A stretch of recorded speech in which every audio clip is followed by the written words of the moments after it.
नमस्कार. Yes news महाराष्ट्रामध्ये आपल्या सर्वांचे स्वागत. सन्माननीय महापौर मॅडम, सन्माननीय आयुक्त साहेब, सन्माननीय सभागृहातील सर्व सदस्य, सर्व अधिकारी वर्ग, पत्रकार बंधू आणि प्रेक्षकातील प्रेक्षक. मॅडम, विषय क्रमांक 17 यावर बोलत असताना सगळ्यांनी आपापल्या ठिकाणच्या व्यथा सांगितलेल्या आहेत की हॉस्पिटलची काय परिस्थिती आहे. परंतु मॅडम, आमच्याकडे दिघ्याला हॉस्पिटल बांधण्यात येत आहे, परंतु अजूनही ते प्रगतीपथावरच आहे. त्याचा कुठेच काही नामशेष काही नाही आहे. म्हणजे नुसती इमारत उभी केलेली आहे, त्याच्यामधले कुठलेच फर्निचर तिथे लागलेले नाहीत.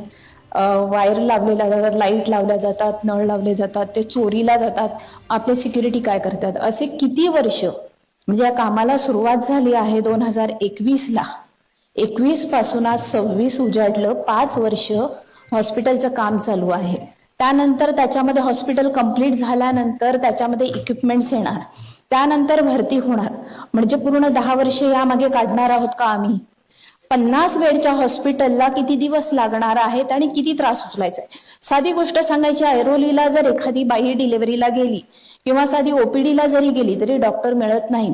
डिलिव्हरीसाठी गेले तर डॉक्टर्स आणि नर्स हे आधीच भविष्य सांगून मोकळे होतात की यांना NICU लागणार आहे, यांना रक्त लागणार आहे, यांना ICU लागणार आहे, सीझर होणार आहे डिलिव्हरीच्या आधीच.